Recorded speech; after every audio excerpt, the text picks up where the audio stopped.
जहाँ हाम्रो पाकिस्तानमा बेचिएको चेलीको जुन भिडियो हामीले सार्वजनिक गरेका थियौँ उहाँलाई लिएर आज हामी यहाँ आएका छौँ। यो अन्तिम भिडियो हुनेछ उहाँको, किनकि उहाँ पाकिस्तान जाँदै हुनुहुन्छ। किन जाँदै हुनुहुन्छ, के कारणले जाँदै हुनुहुन्छ भन्ने कुरा मैले अगाडिको भिडियोमा पनि भनेको छु र यो विषयमा म उहाँलाई पनि खुद सोध्न चाहन्छु। र हाम्रो बेचिएको चेली विगत 40-50 वर्ष अगाडि बेचिएको चेली उहाँले आफ्नो परिवार भेटिसक्नु भएको छ। उहाँले आफ्नो बाउ दिदी जस उहाँको आमा नभए पनि उहाँको बाँकी परिवारलाई उहाँले भेट्नु भएको छ। एकदमै खुसी हुनुभएको छ र हामीलाई पनि एकदमै खुसी लागेको छ कि हामीले उहाँको परिवारसँग भेटाइदियौँ र उहाँको परिवारसँग भेटेर उहाँ एकदमै खुसी हुनुभयो। यसैमा म पनि धेरै खुसी छु र योभन्दा अगाडि हामीले उहाँको घर परिवारलाई भेटाउनको लागि जुन एड्रेसको खाँचो थियो, जुन ठेगानासम्म पुग्नको लागि हामीलाई खाँचो थियो, त्यतिखेर एउटा भिडियो सार्वजनिक गरेका थियौँ।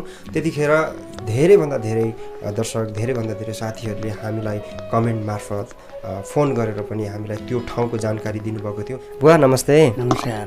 बुवा हजुरको नाम? नाम हजुर हजुर रत्नबहादुर श्रेष्ठ। हजुरको के पर्नुहुन्छ उहाँ दिदी?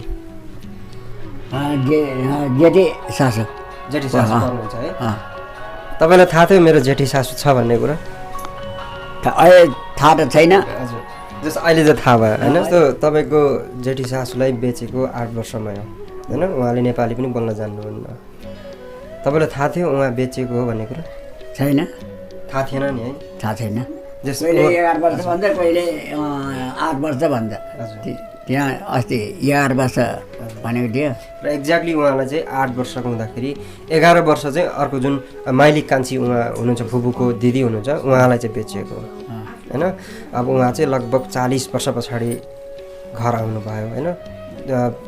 कति 42 भनेपछि जस 50 वर्ष पछाडि 8 वर्षको हुँदा बेचिनु भयो होइन? उहाँ चाहिँ 50 वर्षको उमेरमा नेपाल आइदिनु भयो। जस खुसी हुनुहुन्छ? एकदम खुसी। ठिक छ, म यहाँ एकजना दिदीसँग जोड्न चाहेँ। दिदी नमस्ते। नमस्ते। हजुर उहाँको के पर्नुहुन्छ? म बुहारी। बुहारी है? तपाईँलाई थाहा थियो तपाईँको चाहिँ जेठानी पर्नु भयो होइन? तपाईँको आमाजु दिदी, तपाईँको आमाजु दिदी चाहिँ कुन ठाउँमा छ होला अथवा छ छैन भन्ने कुरो तपाईँलाई थाहा थियो कि थिएन होला?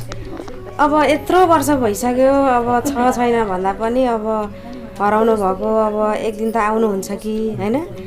अब देखेको छैन भन्नलाई पनि अब हुनुहुन्छ होला भन्ने अब लागेको थियो आश त। उहाँ आइसके पछाडि खुसी चाहिँ हुनुहुन्छ? खुसी त धेरै नै, कति हो कति नै खुसी छु, एकदमै खुसी छु। सुरुमा कसरी चाहिँ उहाँ चाहिँ मेरो आमाजी दिदी हो भनेर कुरा चाहिँ थाहा भयो चाहिँ? यहाँ दिदी आइसकेपछि मलाई चाहिँ गाउँबाट फोन गर्नुभयो नि त। दिदी अब सिधै घर जानुभएछ, अनि फोन गर्नुभयो उहाँ गाउँबाट दिदीहरूले, अनि जेठानी दिदीहरूले फोन गरेपछि यसरी आमाजु तिम्रो हेर हराएको आउनुभयो भनेर फोन गरेपछि थाहा भएको। ठिक छ, म एकजना यहाँ दिदी हुनुहुन्छ, म दिदीसँग जोड्न चाहेँ। दिदी नमस्ते। नमस्ते बाबु। तपाईँको नाम के हो अनि के पर्नुहुन्छ उहाँ चाहिँ? मेरो दिदी हो है?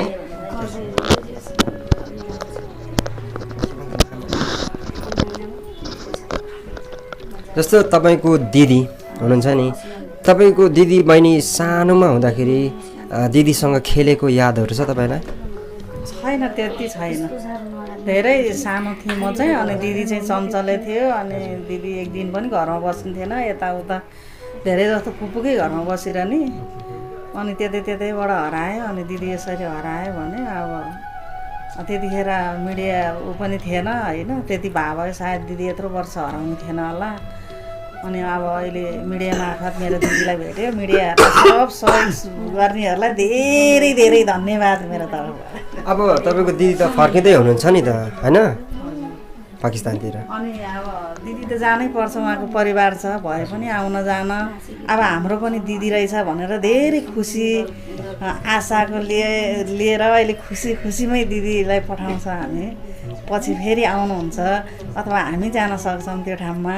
अब दिदी छ रहेछ भनेर हामीलाई एकदम निर्धक्क ढुक्क खुसी छौँ। अब आउन जानुहुन्छ? आउनु जानुहुन्छ अब रहेछ हाम्रो दिदी भनेर हामी धेरै खुसी छौँ। ल हाम्रो यहाँ पाकिस्तानबाट आउनुभएको चेली हुनुहुन्छ, दिदी हुनुहुन्छ, उहाँले नेपाली बोल्न जान्नुहुन्न। यो कुरा चाहिँ सबैहरूलाई थाहा भइसक्यो होला, हामीले धेरै अपडेटहरू पनि दिइसकेका थियौँ। म उहाँसँग जोड्न चाहन्छु। दिदी नमस्ते। अस्सलाम वालेकुम, क्या हाल है भाई? दीदी, जैसे आपका बहन है ना, जैसे छोटी उम्र में आपको कुछ मालूम है कि आपका बहन से कभी खेला हूँ या कभी किधर घुमा हूँ, कुछ यादें हैं क्या? कभी बहन को मैंने आपने कभी खिलाया है या तो आपने बहन के साथ घूमने गया है या डांटा है, कुछ याद है? बहन के साथ तो मैं कभी घूमने तो नहीं गई हूँ, मार इसको बहुत पड़ी है। कैसे कैसे मार पड़ी है? ये कहते थे कि मुझे कहीं जाओ नहीं, अम्मी की बात मानो। तो इसको मैं पीट के फिर भी चली जाती थी। और उसके बाद खेली तो नहीं हूँ मैं इसके साथ। अभी आप पाकिस्तान वापस जा रहे हो, ठीक है? ये मेरे साथ आपका लास्ट इंटरव्यू है। मुझे भी बहुत दुख हो रहा है कि मेरा दिल कर रहा है कि आप लोगों को एयरपोर्ट तक छोड़ूं और अच्छी तरह से आप लोग को विदाई करूं। ये मेरा इच्छाएं था। इसीलिए मैं भी इतना दूर से आया हूँ, जो तेरथू में मेरा घर, उधर से आया हूँ। लेकिन अब ये लॉकडाउन की वजह से मुझे बहुत दुख के साथ कहना पड़ रहा है कि मैं एयरपोर्ट तक आप लोग को छोड़ नहीं सकता हूँ। अभी मुझे काठमांडू से मुझे भागना है। तो इसलिए मुझे बहुत दुख हो रहा है। ठीक है, फिर भी आप पाकिस्तान तो जा रहे हो। आप पाकिस्तान क्यों जा रहे हैं? बहुत सारा लोग पूछ रहे हैं कि पाकिस्तान क्यों जा रहे हैं? पाकिस्तान इसलिए जा रही हूँ कि मेरी फैमिली है पूरी, मेरे बच्चे हैं, चार बच्चे हैं मेरी फैमिली, मेरे शोहर है, मेरा घर है। पाकिस्तान तो मुझे लाजमी जाना है। यहाँ मेरे मायके यानी बेटी गई है ससुराल, है ना, मायके से अब ससुराल जा रही है। तो मुझे पाकिस्तान तो लाजमी जाना है। वहाँ तो मेरे बच्चे हैं। आप यहाँ के लोगों ने इतना प्यार दिया, दिल तो नहीं कर रहे जाने की, लेकिन फिर भी जाना तो है। आप फिर कब नेपाल आओगे? देखो, अब नसीब की बात है, वो जब अल्लाह चाहे। क्या पता 6 महीने में आ जाऊँ, क्या पता 4 साल में आऊँ, पता नहीं है, ये तो कोई कंफर्म। आप नेपाल आए हो तो उस टाइम पे क्या फीलिंग था? अभी जा रहे हो तो क्या फीलिंग है? आई थी तो एक ही उम्मीद लेके आई थी कि अपनों से पता नहीं मिल सकूं या नहीं सकूं ना। अब जब मिली हूँ, जब पाकिस्तान नेपाल में एंट्री हुई थी तो मेरे आंखों से आंसू आ गई थी ना। इतना साल के बाद मैं उम्मीद नहीं था कि मैं नेपाल आ भी सकूँ ना कभी। बस अचानक जैसे मैं एयरपोर्ट से जहाज़ से उतरी ना, मैं एकदम से आंसू आ गए। तो ये कह रहा क्या हुआ? मैंने बोला नहीं, कुछ नहीं हुआ। तो खुशी बहुत थी ना, लेकिन ये कि उम्मीद में पता नहीं चल रहा था कि मिलूंगी या नहीं मिलूंगी। लेकिन आप लोगों की इतनी मदद मुझे मिली कि मैं पहुंच सकी अपनों के पास ना। आप लोगों ने इतना हेल्प किया ये वो, तो मैं अपनों के पास में पहुंच सकी। अपनों के साथ बहुत खुश हूँ। जितने भी दिन गुजरी बहुत अच्छा गुजरी। अब वो बस दिल तो नहीं चाह रहा है वापस जाऊँ, लेकिन मैं जहाँ वो जन्मदाता बन रहा है ना, मुझे उन्होंने ये राय पूछा था मुझे कि अगर आप यहाँ बैठना चाहती हो तो हम लोग आपका यानी कि बनाएंगे ना वो ऐसे जैसे आप अभी पाकिस्तान में शादी करके गए हो तो उन्होंने ज़रूर पूछा होगा अगर आप नेपाल बैठना चाहते हो तो आपको नागरिकता देगा। हाँ, सिटीजनशिप आपको मिलेगा और आप, लेकिन आपको पाकिस्तान छोड़ना होगा। हाँ, पाकिस्तान छोड़ना होगा ना।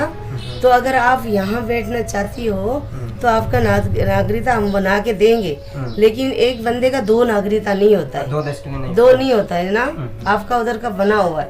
तो मैंने बोला नहीं, मैं नहीं बनाती ना, मैं पाकिस्तान में रहूँगी क्योंकि मेरे बच्चे, मेरी फैमिली है वहाँ। मैं यहाँ आऊँगी जाऊँगी, लेकिन मैं नहीं यानी कि रह सकूँगी यहाँ। बस आऊँगी। उसके बाद उन्होंने क्या कहा? बस उन्होंने फिर यही कहा कि बस आपका फिर जन्मदाता बना देंगे। हाँ, बर्थ सर्टिफिकेट बना देंगे। मैंने बोला ठीक है। उसके बाद उन्होंने क्या कहा कि आपको आने का जाने का क्या होगा नहीं होगा? बोला आप जन्मदाता ये दिखाएंगे ना, किसी भी एयरपोर्ट में आपको तकलीफ नहीं होगा आने जाने में, आप आ जा सकती हो यानी कि नेपाल। पहले परेशानी उठाया ना आपने, अब नहीं होगा आपके लिए परेशानी। पहले भी इतना तो बस खास तो नहीं था परेशानी, लेकिन जिस एयरपोर्ट में हम लोग गए थे उनका तो फर्ज है ना कि पूछताछ तो लाजमी करेंगे, वो तो अपनी ड्यूटी निभाएंगे ना। लेकिन इतना पूछा, लेकिन इतना उनको मैंने हकीकत अपना बताया तो उनकी इतना मेहरबानी कि उन्होंने यकीन करके मुझे यहाँ तक छोड़ा। अगर ना छोड़ते तो हम कुछ नहीं कर सकते उनके साथ, लेकिन उन्होंने छोड़ा, उनकी मेहरबानी है मेरे यहाँ तक पहुँचा। चलो आप लोग जाओ, ये भी बहुत बड़ी बात है। बस शुक्रिया उनकी भी कि मेरी सपोर्ट की उन्होंने भी ना, एयरपोर्ट वाले ने भी। बस यही कि अल्लाह सबको खुश रखे। अभी आप आपका मायके छोड़ के जा रहे हो, कैसे लग रहा है? बहुत बुरा लग रहा है क्या करूँ, मेरा बस में नहीं है ना, नहीं तो सभी को यहाँ से लेके चली जाऊँ। इनको मैं सबको कह रही हूँ कि मेरे पास लाजमी आओगे, वहीं रहोगे, मेरे साथ रहोगे, इस्लाम कबूल करोगे और मेरे साथ ही रहोगे उधर। अब यहाँ नहीं आओगे। मेरा भाई का इंतज़ार, मेरी भाभी है ये, मेरे भाई का इंतज़ार करेगी। मेरा भाई आएगा ना, भाई से मैंने बात कर ली तो वो भी कह रहे थे कि हाँ मैं लेकर आऊँगा। और मेरी बहन इसने भी बोला बस मेरा ये थोड़ा पासपोर्ट वगैरह में मसला है, ये बन जाएगा, ये भी आ जाएगी। फिर मेरी यही छोटी फैमिली अगर आ जाएंगे फिर मुझे यहाँ की क्या ज़रूरत है? फिर तो मेरे नेपाली उधर है पाकिस्तान में, फिर हम लोग वहीं बैठेंगे। देखिए इन फ्यूचर अगर हो गया तो बहुत और भी अच्छा है, अगर नहीं हुआ तो फिर आपको आने जाने का तो अभी होता रहेगा। नहीं हुआ तो इंशाल्लाह फिर आऊंगी जाऊंगी, फिर मैं अपनी फैमिली के साथ। ये तो होता रहेगा, ये तो आओगे जाओगे। क्या इसकी फैमिली मुझे मिलेगी, उन तक मैं पहुंच सकूंगा, बहुत कुछ सोच रहा था। लेकिन अल्हम्दुलिल्लाह जब मैं एयरपोर्ट पे पहुंचा नेपाल तो कुछ ही समय के लिए होटल पे, अभी आधा घंटा ही हुआ था हम रुके थे जी। तो आपके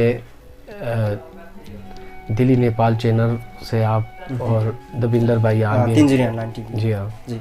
तो आप लोग आ गए और वहीं से हमारा खैर छोटा सा एक प्रोग्राम आपने किया, वो जो आपने सोशल मीडिया, क्योंकि हमको वो जरूरी था ना, क्योंकि हमने बिल्कुल उस टाइम पे देखा, उस टाइम पे सर यहाँ पे हमें देखो सिर्फ 3-4 नाम इनको याद थे ना। वो बोल रहा था लोथर खोला पिपले गाँव, फादर का नाम याद था, वो पता डिस्ट्रिक्ट पता नहीं। उसके बाद सर ये असल में एक ऐसा था ना कि मैंने एक बहुत बड़ी रिस्क ली थी जी। तो मैंने कहा हो सकता है अल्लाह पाक बेहतर करे, मैं भी हमें मिल जाए। लेकिन इनको एग्जैक्टली अपनी फैमिली के बारे में कुछ भी इल्म नहीं था कि एक जो बंदा 8 से 9 साल बरस की उम्र में 9 साल का बच्चा अगर वो चला जाए, अब वो ये 52 एज होगी इनकी, ठीक है। इतना के गाँव का इल्म नहीं होता, हाँ डिस्ट्रिक्ट का पता हो, जिला तहसील हो, तो फिर हम कुछ कह सकते हैं कास्ट क्या है। तो ये मैंने कहा यार ये बात तो सही कह रहे हैं। फिर मैंने कहा यार वो कहने लगे, मैंने कहा क्या करें हम इसका। तो वो मुझे कहने लगे दविंदर भाई अगर आप पाकिस्तान से इनको लेके नेपाल आ सकते हैं। मैंने कहा ठीक है मैं आपको कल तक इसका जवाब देता हूँ। फिर मैंने रात को इनको बुलाया, वहाँ पे ही मतलब शाम का टाइम था, ऑफिस में अपने बुला के इनसे बातचीत की। इन्होंने कहा भाई सही है मैं तैयार हूँ, एग्री हूँ जाने के। मैंने कहा पासपोर्ट है, फिर इनका पासपोर्ट का सेटिंग हुई है, वो मतलब सारे डॉक्यूमेंट कंप्लीट करके वीज़े की अप्लाई की। वीज़ा माशाल्लाह 3-4 दिन में मैंने लगवा लिया। फिर बाकी सारे मामला क्लियर करके, खैर पाकिस्तान से थोड़ा मुश्किल तो थी मेरे लिए, बहुत बड़ा चैलेंज था वहाँ पे आने के लिए। और फिर फैमिलीज वाइज पे भी क्लियर नहीं किया हुआ था मैंने, क्योंकि मैंने कहा अगर क्लियर करेंगे मैं भी यार कोई किस जहन से सोचेगा, कोई किस जहन से सोचेगा। तो जाहिर सी बात है कि लेडीज़ को लेकर ट्रैवल करना बड़ा मुश्किल है हमारे पाकिस्तान से ना। तो मैं फिर खामोशी से इनको कहा कि आप किसी से कोई बात नहीं करें, हम जब तक वीज़ा फाइनल नहीं होता, टिकट फाइनल नहीं होता, तब तक आप किसी को नहीं।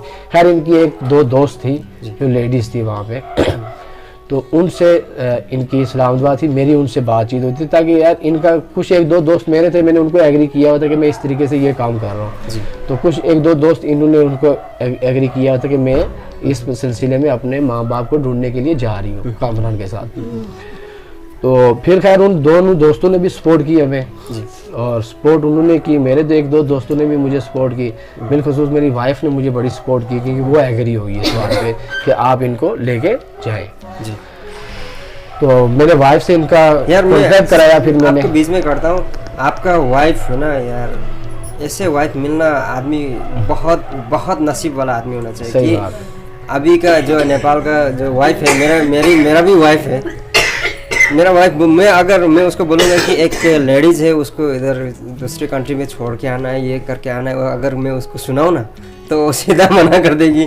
ठीक है, ये नेपाल में है, ऐसा बहुत है, और दूसरे कंट्री में भी होगा, ज़रूर होगा। लेकिन आपका वाइफ ने जो रिस्क उठाया है कि आपका उसका हस्बैंड हो आप, यार एक हमारा दीदी एक लेडीज़ के साथ जाना है, वो भी 2-4 दिन के लिए नहीं, बहुत दिन है, मैक्सिमम 2 हफ्ते है, और जाके उनका परिवार ढूंढना है, बहुत कुछ काम करना है।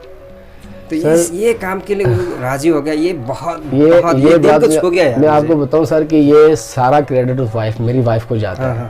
ठीक है, अच्छा फर्स्ट टाइम जब उसने मना कर दिया तो आप नहीं आ सकते ना। अच्छा बीच में मुझे नहीं, बिल्कुल बीच में मुझे प्रॉब्लम भी हुई है, इनको भी पता है। एकदम रात को मेरे भाई की तबीयत खराब हो गई, और वो तबीयत ऐसी है कि उनको बैरूनी किसी चीज का साया हो गया ना।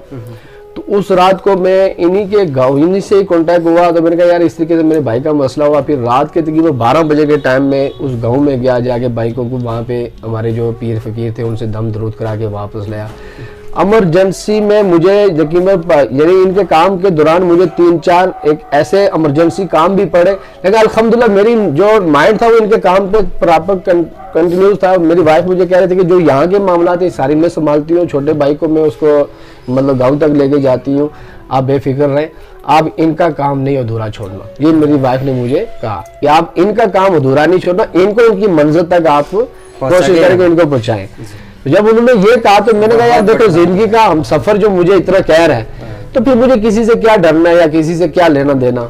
ठीक है, मैंने इनको कहा कि आप बेफिक्र रहिएगा। ठीक है, मेरी वाइफ से सबसे पहले मैंने इनको अपनी वाइफ से कांटेक्ट कराया, मिलाया, ताकि यार एक लेडीज है, मेरा और इनका मतलब फैमिली मैटर यानी कि नहीं है क्लोज, और वहाँ ये बड़ी चीज़ें होती हैं। तो फिर ये भी ज़हनी तौर पर मुतमईन हुई, मैं भी मुतमईन हुआ, मेरे घर वाले जब मुतमईन हुई, मेरी वाइफ मुतमईन हुई बिलखुसूस, उसके बाद मैंने ये स्टेप उठाया। और अल्हम्दुलिल्लाह इस स्टेप उठाने में बीच में 2-3-4 दिक्कत बहुत सख्त किस्म की आई, मैंने किसी से शेयर नहीं किया, अपने ही मतलब रखा मैंने अपने बीच में ही, और मैं आगे निकलता रहा। और अल्हम्दुलिल्लाह इन्हीं टाइम में वहाँ से जो ना ट्रैवल किया, जब नेपाल तक पहुँचा, यहाँ पे फिर नेपाल एयरपोर्ट में उतरा तो कैसे फीलिंग था उस टाइम पे? नहीं, मैं जब शारजा से, जब पाकिस्तान से शारजा पहुंचा, शारजा के बाद जब नेपाल के लिए आया ना, मैं बिल्कुल मतलब रिलैक्स हो गया था कि मैंने कहा अब एक कंट्री, जिस कंट्री में मुझे पहुंच रहा था मैं वहां पे अब पहुंच रहा हूँ। उसके बाद मिलना ना मिलना ये किस्मत की बात है। मैं अपनी तरफ से पूरी कुव्वत लगाऊंगा, पूरी कोशिश करूंगा, नेपाल गवर्नमेंट्स तक जाऊंगा, यानी कि जिधर जिधर नेपाल के अदारे हैं गवर्नमेंट्स के, जहाँ जहाँ तक मीडिया है, मैं सब जगह तक यानी कि अपनी मतलब कोशिश करूंगा कि भरपूर की इनकी फैमिली का कोई एक मेंबर मुझे मिल जाए। मैं अपनी तरफ से ये सोच के आया था। लेकिन अल्हम्दुलिल्लाह जब यहाँ पहुंचा तो अल्लाह पाक ने साथ दिया, और बहुत सारे लोगों ने साथ दिया, बिलखसूस आपने जैसे आपके चैनल ने मेरा साथ दिया। दविंदर भाई आप लोग सुबह आ गए मेरे पास, और आप लोगों ने मेरा इंटरव्यूज लेके, इनका इंटरव्यूज लेके आपने यूट्यूब चैनल पे चलाया। वहां से आपके पूरे नेपाल से जो ना जो हमें सपोर्ट मिली, क्योंकि हम जब हम गाड़ी पे यहाँ से सफर कर रहे थे तो कितनी कॉलें आ रही थी, पूरा गाड़ी हमारे मतलब इस तफकीर में अपनी अपनी जगह पे कांटेक्ट करना शुरू हो गए थे कि यार इनका कौन सा नाम है, क्या नाम था। खैर अल्हम्दुलिल्लाह हम बहुत यानी कि कम समय और कम टाइम में हम इनकी फैमिली को ट्रेस करने में कामयाब हुए, जो कि ये मुमकिन नहीं था, नामुमकिन था। क्योंकि मुमकिन वो होता है सर कि जो एक इंसान होशो आवाज में वो 14-15 साल का मैच्योर हो, या 15-16 साल का बंदा जाके मैच्योर होता है। एक 8-9 साल की बच्ची वो मैच्योर भी नहीं थी उस टाइम, उसको क्या पता, और उसकी जिंदगी के किस किस मंजिल पे, किस किस जगह पे उसने कैसा कैसा वक्त काटा होगा, कैसे कैसे बाजारों से वो गुजरी होगी। सो फ्यूचर अल्लाह पाक ने इसको बाहिफाजत एक अच्छी जगह पे, एक मुस्लिम कंट्रीज, एक मुस्लिम इंसान के साथ इनको जोड़ा। जब उन्होंने अरबी ने इनको लेके गए, फिर इनसे इजाजत ली और इनको इस्लाम कबूल कराया, फिर उन्होंने इनके साथ कोई 15-16 साल टाइम गुजारा। फिर उसके बाद अल्हम्दुलिल्लाह जो पाकिस्तान में हस्बैंड मिले वो भी बहुत अच्छे, लेकिन वक्ती मैं उनको बता नहीं सकता था कि क्या तो उनकी वाइफ है, इनके बच्चे, तो वो वक्ती इस चीज को गलत सोचेंगे। तो मैं इस वजह से उसकी फैमिली से भी माजरत हुआ हूँ कि मैं, अब तो खैर माशाल्लाह साहब को पता चल चुका है, लेकिन उस टाइम मैं नहीं बताया था। मैंने इनको भी बताया कि देखिए ये चीज हम करेंगे, ये लोग इस चीज पे एग्री नहीं होंगे, ठीक है, हमारा माशरे में वहाँ पे इस चीज़ को बहुत गलत समझा जाता है पाकिस्तान में, खास बिलखसूस लेडीज़ के लिए। अगर कोई, अब ये कब से रह रही थी इस चीज़ का मुझे मालूम नहीं था।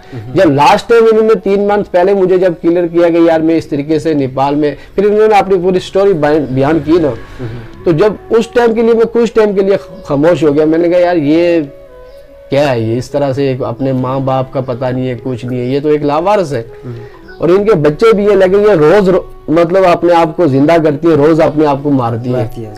तो मैंने कहा कि यार मैं फिर जाके अपने घर वालों से डिस्कस किया, फैमिली से डिस्कस किया, फिर ऐसे करते करते अल्हम्दुलिल्लाह हमारा जज्बात बढ़े और हम इस काम में, मतलब मैंने किसी वाहिद शख्स की भी सपोर्ट नहीं ली इस काम में और अल्लाह पाक ने मेरी सपोर्ट की है, ठीक है, और मैं कामयाब हो गया हूँ। अब आज आप लोगों के साथ हूँ, इनकी फैमिलीज है, ये इनकी सिस्टर है, ये इनकी भाभी है, ये इनकी बांजी है, ठीक है, और फादर भी इनके इधर ही है। तो ये पूरी फैमिली मिल गई। एक बस सिर्फ जो हमारे लिए, मेरे लिए है कि वो अगर इनकी 3 साल की पहले मुझे मिलती ना तो मैं लेके आता, इनकी मदर इनको मिल जाती। वो भी हम जब वहाँ से इनके गांव से लोतर खोला से जब निकले गाड़ी पे, तो यकीन करें रास्ते में इनकी भाभी ने ये बोला कि यहाँ पे आपकी माम की यहाँ पे कब्र है। वो क्योंकि क्रिश्चियन हो चुकी थी वो, ठीक है, पहले वो हिंदू थी, फिर बाद में वो क्रिश्चियन हो गई थी। तो क्रिश्चियन की उनको वहाँ पे तफनीन किया गया था, दफनाया हुआ था जंगल में। तो इन्होंने कहा था, मैंने कहा यार अब ये गाड़ी वाला रोकेगा नहीं, वरना मैं आपको कब्र, अपनी माँ की कब्र पे भी आपको लेके जाऊँ। तो खैर टाइम कम था, फिर हमने, आपको पता कि कोरोना का कुछ यहाँ नेपाल में अब लॉकडाउन लग रहा था, इस वजह से मैं सोच रहा था, फिर मैं जल्दी से इनके गाँव से निकलना पड़ा मुझे, क्योंकि यहाँ पे आना ज़रूरी था। तो आज माशाल्लाह आपके तावन के साथ हम जो कोरोना टेस्ट करके आए, कल इंशाल्लाह हमें रिपोर्ट मिलेगी, इंशाल्लाह अच्छी खुशखबरी होगी। तो 30 तारीख को हम सुबह 7:15 पे फ्लाई करेंगे यहाँ से पाकिस्तान के लिए। तो बाकी आप बिल्कुल जितने भी नेपाल छोड़ने के टाइम पे कैसे फीलिंग्स? नेपाल छोड़ने के टाइम पे इंशाल्लाह मैं तो नेपाल को कभी भूलूंगा ही नहीं और बहुत मिस करता रहूँगा। आप लोगों का बहुत बहुत प्यार है और जितने भी नेपाल के लोग हैं, जिन ने तावन किया, मैं सबका शुक्रगुजार हूँ और सबके लिए दुआ गो कि अल्लाह पाक, आजकल हमारा रमज़ान चल रहा है, ठीक है, और मुझे रमज़ान का यहाँ पे कुछ थोड़ी सी दिक्कत होती रही है, लेकिन अल्हम्दुलिल्लाह अल्लाह पाक वो बेहतर करता है जो भी करता है। लेकिन अल्हम्दुलिल्लाह जो है वो हम पाकिस्तान जाके अपने रमज़ान को कंप्लीट करेंगे और ईद करेंगे। और ये बस अल्लाह पाक ने इस पाक माह रमज़ान के महीने में लोग हज करने जाते हैं, लेकिन मैं उम्रा करने जाते हैं, हम लोग यहाँ पे आए, ठीक है। तो ये हमारे लिए बहुत बड़ी, मेरे लिए सादत का दिन है, समझो कि मैं यहाँ पे आया हूँ और अपने आप को मतलब प्राउड, यानी कि अपने आप को समझता हूँ।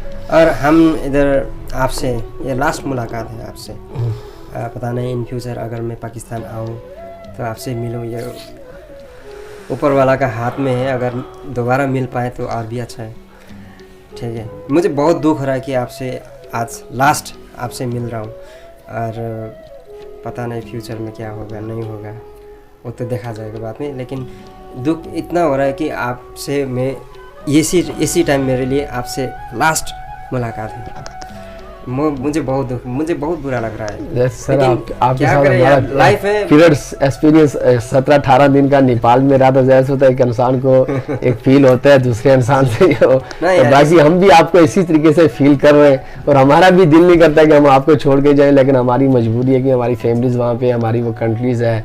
और दूसरा ये है कि अल्हम्दुलिल्लाह पाकिस्तान हमारे लिए बहुत अजीम है और बहुत प्यारा मुल्क है हमारा। आप आइएगा वहाँ पे पाकिस्तान में विज़िट करें, आप पाकिस्तानियों को देखें, वहाँ का कल्चर देखें, वहाँ की मोहब्बत देखें, आप वहाँ पे आप टूरिज़म के हवाले से आएँ, आप विज़िट करें, आप देखेंगे तो इंशाल्लाह बहुत अपने आप को हैप्पी समझेंगे।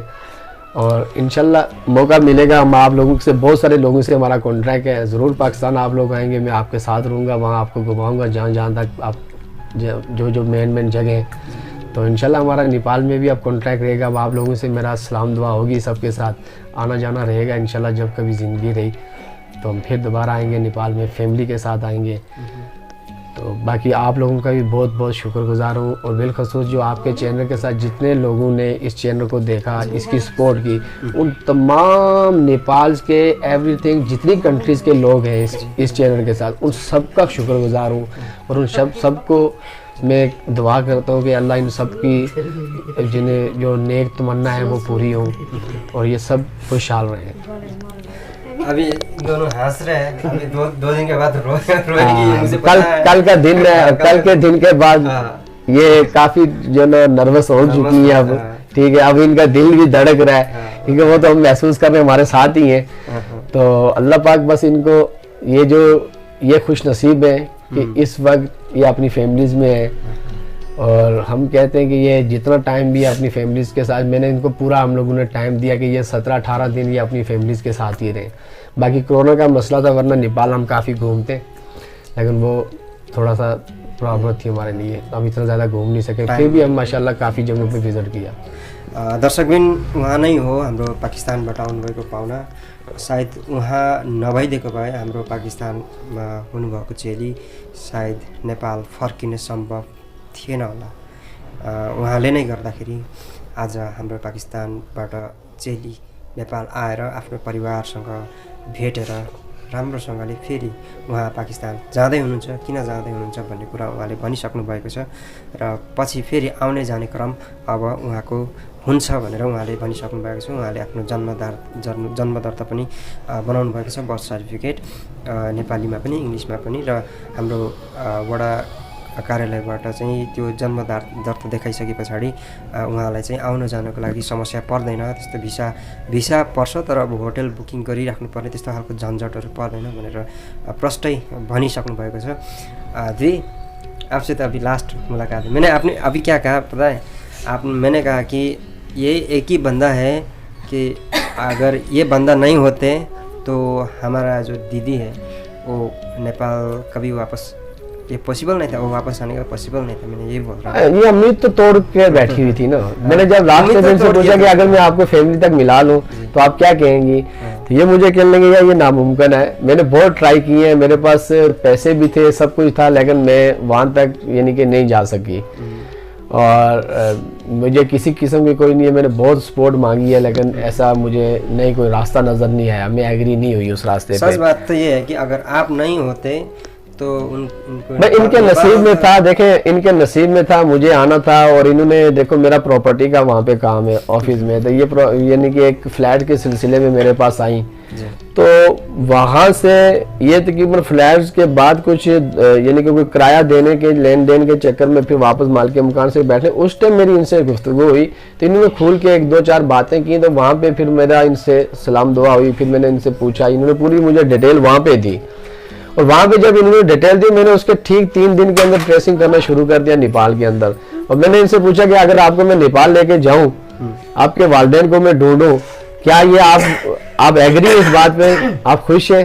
ये कहने लगे ये मैंने अपनी उम्मीद कई बार तोड़ चुकी हूँ और मुझे नहीं लगता कि मुझे मिले। याद है इनसे जब मिले हैं तो आपने जो सारा डिटेल्स आपने बता दिए थे, अपना हिस्ट्री बता दिया था, आपने कभी सोचा था कि मैं नेपाल में कभी एक बार जाऊँगा?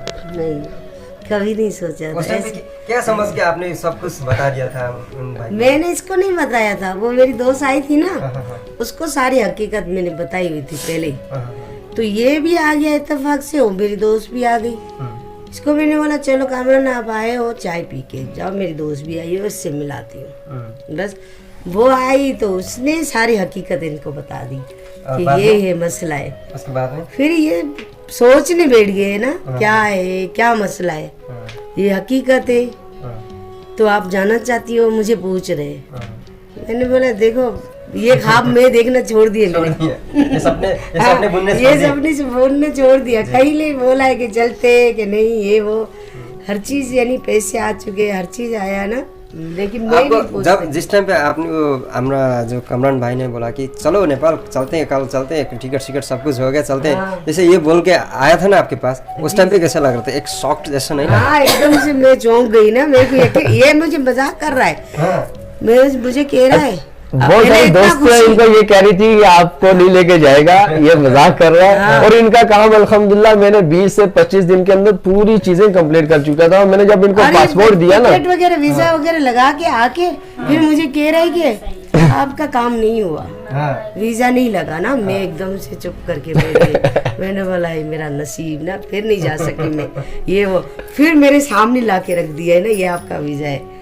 फिर मैं बिल्कुल बिल्कुल देखते रह गए। खुशी से पागल हो गया होगा उस टाइम में तो। मुझे इतनी खुशी हुई ना, यकीन ही नहीं आ रहा था। मुझे यहाँ पहुँचते भी नहीं यकीन आया कि मैं पहुँच गई हूँ। अच्छा, उस दौरान में जब हम लोग वहाँ पे बैठे हुए थे तो ऊपर से जहाज गुजरा ना, तो ये मुझे कहने लगी, मगरिब का टाइम था, वहीं बैठे हुए थे हम लोग, तो ये टिकट के सिलसिले में बात हो रही थी। जी, तो पाकिस्तान के ऊपर से जहाज गुजरा, तो ये मुझे कहने लगी यार क्या मैं इस पे भी बैठूंगी। मैंने इनको बोला कि इंशाल्लाह अल्लाह पाक चाहे तो हम 15 से 20 दिन में इस जहाज पे ही बैठेंगे। हम ये जो ऊपर से गुजर रहा है ना, इसी में बैठेंगे। ऐसे ही था। ऐसे बोला था। ऐसे ही बोला है ना ये। फिर मैंने बोला नामुमकिन, मजाक नहीं किया करो, झूठ बोल रहे हो, दिल रख रहे हैं ना। मैं ये कह रही हूँ कि दिल रख रहे हैं। अब मुझे नहीं पता था, मुझे सचमुच ही लेकर आएगा। लेकिन आप तो आ गए हो ना। हाँ, अब तो लेके आए ना जैसे। हाँ, लेकर आ गया है। बहुत इसकी भी बहुत शुक्रिया करूँ, क्या शुक्रिया करूँ ना। मुझे इतनी खुशी दिया अल्लाह, इसको बहुत बहुत ज़्यादा खुशियाँ दे। हाँ ना, यही दुआ देती हूँ। अगर वो नहीं होते तो फिर बहुत प्रॉब्लम होता बस। अगर इनकी जैसे बंदा आज से 2-4 साल आगे मिलता, हाँ, तो आप माँ से भी मिल सकते थे। माँ से भी मिल सकती। थोड़ा लेट हो गया है, यही लेकिन यही दुख हुआ है ना कि माँ से नहीं मिल सकी मैं। बस अल्लाह खैर करे, अल्लाह जन्नत नसीब करे मेरी माँ को। दुआ करना उसके लिए भी। हमारी पूरी कोशिश थी कि इनकी माँ की कब्र पे जाएंगे, लेकिन बस वो एकदम इमरजेंसी वहाँ से निकलना पड़ा, क्योंकि ये लॉकडाउन का जो चक्कर चल रहा था ना, तो मैं इस वजह से थोड़ा सा घबरा गया था कि मैंने कहा यार जैसे अभी हम सिटी में नहीं है, खटमंडू सिटी में होंगे तो चलो, सिटी में ये कि एयरपोर्ट करीब है, मेडिकल वगैरह हम लोग कर सकते हैं। ये इनकी भाभी थी, मैं इनको भी कह रहा था कि आप जितना जल्दी चाहें ना, अब हम लोग खटमंडू पहुँचे। अगर हमें मतलब टाइम फुल मिलता, ये कोरोना का सिस्टम नहीं चलता ना, तो हम तकरीबन 1 दिन छोड़ के वहाँ से आते, 2 दिन छोड़ के आते। अब तक हम इनके घर, भाई गाँव जहाँ पे इनका घर है फादर का, वहीं बैठे होते। मैं भी यही चाह रहा था कि जितना टाइम इनको मिल सकता है यहाँ पे दें। फिर दूसरा जो वीज़ा लिया था मैंने, वो तकरीबन विजिट 30 दिन का था। तो टिकट जो मुझे मिला था उसकी डेट जो टाइमिंग एडजस्ट करके वो तकरीबन 18 दिन मेरे पास बकाया थे। यानी वैसे तो 19-20 दिन थे, लेकिन 18 दिन एग्जैक्टली हमें जो बाकी सफ़र के काट के 18 दिन थे। तो मैंने पूरी यही कोशिश थी कि ये 18 दिन जो ना ये अपनी फैमिलीज़ के अंदर ही गुजारें, ठीक है। तो और अल्हम्दुलिल्लाह 1-2-3 दिन बीच में से शार्ट हुए, 1-आध दिन आपके साथ शार्ट हुआ था, फिर एक दूसरा, तो बाकी तकरीबन 16-17 दिन समझो इनकी फैमिलीज के साथ ही पूरे इनके गुजर गए। ये बड़ी खुशी की बात है कि हमें यहाँ आके 1 हफ्ता 2 हफ्ता में तो ये सोच रहे हैं कि ये 18 दिन हम इनको ढूंढेंगे नेपाल के अंदर, किस गली में, किस कोने में, किस मोहल्ले में, किस जगह पे, हर एक दफ्तर को टच करेंगे, पुलिस स्टेशन तक जाएंगे, जहाँ तक मैं ना पूरा जहन था कि नेपाल गवर्नमेंट के हर एक अदारे में जाऊंगा और हर एक जगह पे इनकी डिटेल पूरी लूंगा कि आया इनकी ये फादर का नाम था, ये पिपले गाँव, यानी कि जहाँ तक मुझे हो सके हम करेंगे। तो बाकी अल्हम्दुलिल्लाह अल्लाह पाक ने ऐसा किया कि जितना अरसा ये फैमिली से दूर रही, उतना ही इजी ये अपनी फैमिली से मिली। इनको ये तसव्वुर नहीं कर रही है कि ये सोच भी रही है कि मैं 40 वर्ष से कोशिश कर रही हूँ, मैं फैमिली से नहीं मिली, और ये पल सेकंड में, पल झपक में ये 15 दिन में अपनी फैमिली के पास बैठ गई। 40-43 वर्ष, मेरी उम्र 30 साल है, मेरी उम्र 30 साल है। ढूंढना पड़ा? हाँ, इतना ढूंढना नहीं पड़ा जितना सोच के आई थी कि पता नहीं यहाँ ढूंढेंगे, पता नहीं इलाका चेंज हो गया, फलान चेंज तो सब कुछ हो गया, लेकिन फिर भी शुक्र है अल्लाह का, आप लोगों की मदद से। और वो सुनीता है लोथर खोला में, माशाल्लाह उसकी मदद से, लेकिन आप लोगों ने इतना जानी के वो कर दिया ना, एकदम से मुझे हर चीज मिल गया है ना। मिल गया। हाँ, आप लोगों ने बहुत साथ दिया मेरी, बस आप लोग बस अल्लाह आबाद रखे, हम तो यही दुआ ही करते हैं आप लोगों के लिए। बाकी हम हमारी दुआ है कि जिस तरीके से आप माशाल्लाह का वर्क कर रहे हैं, काम कर रहे हैं चैनल के ऊपर, और ये बहुत अच्छा काम है आपका और बहुत अच्छे काम में आप हैं माशाल्लाह। आपने हमारी पूरी सपोर्ट की। मज़े की बात यह कि आपने हमें एक्सपेंसेस नहीं होने दिए फर्स्ट टाइम। ये बड़ी बात है कि आपने यहाँ पे 3-4 दिन हमारे साथ जो भी हम टाइम लगा वो सारा आपने अफोर्ड किया यहाँ पे, लेकिन मैं भी नहीं चाह रहा था कि आप ये करें, लेकिन आपने मुझे मौका नहीं दिया, आपने मुझे टाइम नहीं दिया। मैं यही चाह रहा था कि मैं किसी को दूसरे में जाऊँ नेपाल में, मैं किसी एक वाइस शख्स को भी यानी कि तकलीफ नहीं दूँ, मैं अपने जहन से ये सोच के आया था। तो अल्हम्दुलिल्लाह यहाँ जब पहुँचने के बाद आप लोगों का जो प्यार था, जो तावन था, ये मेरे लिए बहुत बड़ा था। यानी कि उम्मीद रखता है। लेकिन आपने जो काम किया हमारा जो दीदी को लेके आए वो तो बाकी मैं आपके उसके हिसाब से तो ये कुछ भी नहीं है भैया। YouTube के चैनल के हवाले से मैं तमाम जितने भी आपके लोग आपके साथ इस चैनल के साथ वाबस्ता है जो जॉइंट है, मैं उन सबसे यही रिक्वेस्ट करूँगा कि तमाम भाइयों बहनों जितने बच्चे जो भी हैं, जिस जहाँ पे भी कोई प्रॉब्लम हो, किसी को भी, किसी लेडीज़ को, किसी बच्चे को, किसी बूढ़े को, कोई अपने एक कंट्री से दूसरी कंट्री में कोई उस वक्त उस ज़माने में चला गया हो गुर्बत के में, तो उनकी देख के उनको उनके घर तक, उनकी फैमिली तक पहुँचाने की कोशिश करें। ताकि ये देखो फैमिली से दूर इंसान जो होता है ना वो जिंदा होता है लेकिन दिखता जिंदा है, लेकिन वो अंदर से मरा होता है। ठीक है, मुझे पता है ये आज फैमिली के बीच में बैठी हुई है, ये कितना जिंदा है और कितने अपने आप को हैप्पी महसूस करती हैं। तो जो इस तरीके से जितने भी लोग हैं, मैं उन सबसे यही जो ना रिक्वेस्ट करूंगा कि आप प्लीज़ जहाँ पे भी हो कोई ऐसी प्रॉब्लम आप उसके काम आएँ और उसका साथ दें। जहाँ जहाँ कोई यूट्यूब के चैनल के लोग जो वर्किंग कर रहे हैं उनका साथ दें, उनके चैनल को सब्सक्राइब करें, आगे से आगे जितना भी ये चैनल देखा जाए उतने लोग, ताकि वो किसी के काम आ सके। तो हमारी यही गुजारिश है सबसे। सो मच भैया, आपने इतना कह दिया, इतना बड़ी बात कह दिया, और आपने तो जो काम किया उससे ये उसके हिसाब से तो ये काम कुछ भी नहीं है, ये मुझे अच्छी तरह से पता है। फिर से आपको बहुत बहुत दिल से शुक्रगुजार हूँ, शुक्रिया, धन्यवाद देना चाहता हूँ मेरे तरफ से और मेरे सारे नेपालियों की तरफ से। जो पाकिस्तान में अगर ये वीडियो देख रहे हो तो सारे पाकिस्तानी भाइयों को मैं इधर से सलाम करना चाहता हूँ। पाकिस्तान बहुत अच्छा कंट्री है और लोग बहुत प्यारे हैं। मुझे पता है कि मेरे साथ बहुत दोस्त हैं पाकिस्तान का, आपके साथ वीडियो कॉल भी एक बार किया था। जी हाँ, उनके साथ मैं 5-6 साल एक साथ में काम किया हूँ और उन लोगों को यार, उन लोगों को बहुत अच्छा लग रहा है। उन लोग जैसे बिरयानी बनाते हैं, रोटी बनाते हैं, जी जी, बहुत माशाल्लाह पाकिस्तान में बहुत डिशें, आप आए आपको पाकिस्तान की डिशें खिलाते हैं। और आपको ये अंतिम मुलाकात है, मिलते हैं अगर ऊपर वाला ने साथ दिया तो कभी मिलते हैं इंशाल्लाह, ज़रूर अगर आप आएंगे। इधर उधर काम करते करते अगर कहीं ऊपर वाला ने जल्दी बुला लिया तो फिर क्या करें, है ना भाई, ये नसीब की बात है। देखो ये इसका कोई पता नहीं है, ज़िंदगी का कोई पता नहीं है, ज़िंदगी कहाँ ख़त्म हो जाए, लेकिन जितना हो सके उतना अच्छा सोचना चाहिए, अच्छा करना चाहिए। इस ज़िंदगी का कोई पता नहीं है। मैं एन्ड करता हूँ। दर्शकबिन एउटा एकदमै दुःखद इन्टरभ्यू भन्दा पनि एकदमै कस्तो न्यास्रो लागिरहेको छ मलाई पनि उहाँहरूसँग यो अन्तिम अन्तर्वार्ता, अन्तिम भेट।